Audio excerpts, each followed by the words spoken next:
അവനായിരുന്നു എൻ്റെ എല്ലാ വിഷമങ്ങളും എല്ലാം. എനിക്ക് പെൺകുട്ടികളില്ല. താമരശ്ശേരിയിൽ ഷഹബാസ് എന്ന 15 വയസ്സുകാരനെ ആക്രമിച്ചത് പ്രതികളുടെ പിതാക്കളുടെ സമ്മതത്തോടു കൂടി എന്നാണ് ഷഹബാസിൻ്റെ ഉപ്പ നിരന്തരമായി പറഞ്ഞുകൊണ്ടിരുന്നത്. എന്നാൽ പോലീസ് ഇപ്പോൾ പറയുന്നത് ഷഹബാസിൻ്റെ വധക്കേസിൽ പ്രതികളുടെ പിതാക്കൾക്ക് പങ്കില്ലെന്നും അതിനെക്കുറിച്ച് യാതൊരു തെളിവും അന്വേഷണത്തിൽ പോലീസിന് കണ്ടെത്താനായില്ല എന്നാണ് നിയമപാലകരുടെ വാദം. ഷഹബാസിൻ്റെ കേസിൽ ഈ മാസം അവസാനം കുറ്റപത്രം സമർപ്പിക്കും. ഹൈക്കോടതിയിൽ നടക്കാൻ പോകുന്ന കേസിൽ പ്രതികൾക്ക് ജാമ്യം അനുവദിക്കുകയും അവരുടെ ശിക്ഷ ഇളവ് ചെയ്യപ്പെടുകയും ചെയ്യും എന്നുള്ള ഭയം ഇപ്പോഴും ഷഹബാസിൻ്റെ ഉപ്പാക്ക് ഉണ്ടെന്നുള്ള തരത്തിലാണ് ഇന്നലെ ഷഹബാസിൻ്റെ വീട്ടിൽ നടന്ന വാർത്താ സമ്മേളനത്തിൽ ഈ ഉപ്പയുടെ വാക്കുകൾ കേട്ടപ്പോൾ മനസ്സിലായത്. ഇപ്പോഴും ഷഹബാസിൻ്റെ ഉമ്മാക്ക് ഷഹബാസിൻ്റെ വേദന വിട്ടുമാറിയിട്ടില്ല. ദിവസവും ഓരോ മണിക്കൂർ മാത്രമേ എനിക്ക് ഉറങ്ങാൻ കഴിയുന്നുള്ളൂ എന്നാണ് ഷഹബാസിൻ്റെ ഉപ്പ പറഞ്ഞത്. നിരന്തരം ഉറക്കിൽ നിന്ന് എഴുന്നേറ്റ് ഇരിക്കുന്ന തൻ്റെ ഭാര്യയെ നോക്കാൻ വേണ്ടി ഈ പിതാവിന് ജോലിക്ക് പോലും പോകാൻ കഴിയാത്ത അവസ്ഥയാണ്.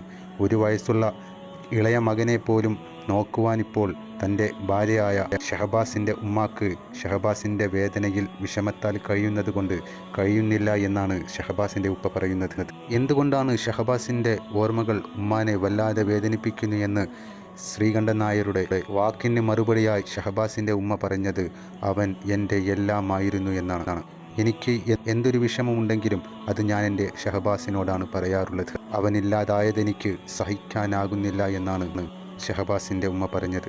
എൻ്റെ മകന് നീതി ലഭിക്കണമെന്നും ഇനി ഭൂമിയിൽ ഒരു കുട്ടിക്കും ഇത്തരമൊരു അവസ്ഥ വരരുതെന്നും ഷഹബാസിൻ്റെ ഉമ്മ ഈ വേളയിൽ കൂട്ടിച്ചേർത്തു.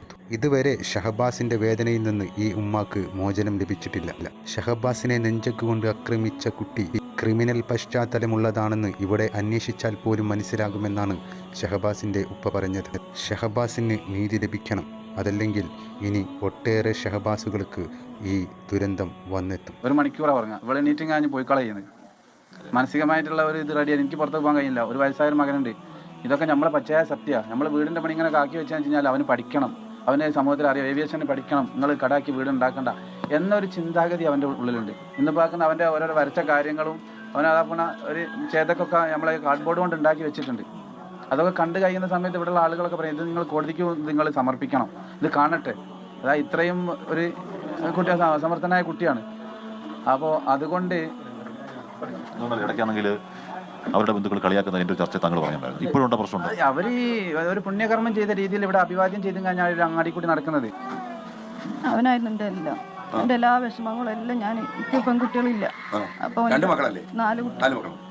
അപ്പം ഞാൻ എൻ്റെ എല്ലാ വിഷമങ്ങളും കാര്യങ്ങളൊക്കെ ഷെയർ ചെയ്യുന്ന അവനായിട്ടാണ്. അവനില്ലാതായപ്പോൾ എൻ്റെ എല്ലാം പോയി. ഈ ഷഹബാസിൻ്റെ കാര്യം പറഞ്ഞ് ഉമ്മയ്ക്ക് ഏറ്റവും വലിയ പിന്തുണ നൽകുന്ന ആരാണ് ഇപ്പം നിങ്ങൾക്ക്? കാരണം നിങ്ങൾക്ക് നീതി കിട്ടണം, അതിലാരാ ഏറ്റവും ഉമ്മയ്ക്ക് ഒരു സഹായമായി മാറിയിട്ടുള്ളത്? എല്ലാവരും അങ്ങനത്തെ. അല്ല, ഞാൻ ചോദിക്കുന്നത് കേരളം മുഴുവൻ നിങ്ങളുടെ കൂടെ ഉണ്ട്. ഇപ്പോൾ പൊതുപ്രവർത്തകർക്കൊന്നും പ്രത്യക്ഷമായിട്ട് ഇതിനകത്ത് ഇടപെടാനൊന്നും പറ്റില്ല. ഇടപെടുവാണെങ്കിൽ അവിടെ ചീട്ട് കീറി പോകും. അത് നമ്മളൊന്നുകൂടെ അരക്കിട്ടുറപ്പിച്ച് പറയുകയാണ്. നിങ്ങൾക്ക് നീതി കിട്ടാൻ വേണ്ടി നമ്മൾ കൂടെ 24 ഉണ്ടാവും. അപ്പോൾ ഇതുപോലെ എത്രയോ മാധ്യമങ്ങൾ നിങ്ങളെ പിന്തുണയ്ക്കുന്നുണ്ട്. അപ്പോൾ ഉമ്മ കരച്ചിലടക്കാൻ പറ്റാത്തൊരു സാഹചര്യമാണെന്ന് ഞങ്ങൾക്ക് അറിയാം.